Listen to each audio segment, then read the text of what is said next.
এনার্জিতে এখন হাহাকার। তেল আছে শুধু সংসদে, বাংলাদেশে নেই। সংসদে যখন ইনকামবেন্ট মিনিস্টার কোনো বিবৃতি দেন অথবা সরকারি দলের ট্রেজারি বেঞ্চ থেকে কেউ কথা বলে, তখন মনে হয় যে তেলের উপর বাংলাদেশ ভাসছে, শুধু কিছু অসৎ চুরচুট্টা মানুষের কারণে আমরা সমস্যায় পড়ে গেছি। এবং এটাও বলা হয় যে আগের থেকে তেলের যে স্বাভাবিক চাহিদা ছিল,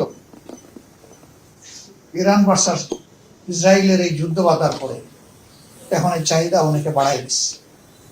আচ্ছা, ভালো কথা, তো চাহিদাটা পূরণ করবে কখন? যাওয়া আসা আপনারাও করেন, আমরাও করি। আমি রাত্রে 3টার দিকে একবার এই শহরে ঘুরালাম, ভাবলাম যে দিনের বেলা বোধহয় এই কিউ গুলা হয়, গাড়ি ঘোড়া, মোটর বাইক এগুলা। দেখি রাতের দৃশ্যটা কি শেষ রাতে দেখি সেম সিমিলার। ওখানে শুধু মোটরসাইকেল একটু কম দেখলাম, কিন্তু গাড়ির কোনো অভাব দেখলাম না। কিলোমিটার্স আফটার কিলোমিটার্স একের পিছনে আরেকজন লাইন দিয়ে দাঁড়ায় আছে, স্টিল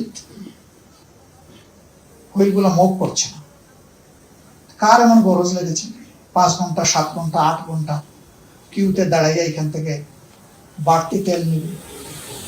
তার ডিমান্ডটাই পাচ্ছে না। একদিকে এই দৃশ্য, আরেকদিকে চুরাই বাজারে 2.5 গুণ দামে আবার 3 গুণ দামে সেই তেল আবার বিক্রি হচ্ছে। এরা কারা? মাঝে মাঝে লোক দেখানো কিছু অপারেশন আমরা দেখি, এই সবগুলার পিছনে খুঁটির জোর আছে বলে এইগুলা হচ্ছে। মরার উপরে খাড়ার ঘা। বাইরে থেকে 3 গুণ 2.5 গুণ দামে যে তেল কিনতেছেন, টাকা তো যাচ্ছেই পকেট থেকে, বাড়তি ওই তেলের সাথে বেজাল কি মিশিয়ে বিক্রি করতেছে তাকে জানে।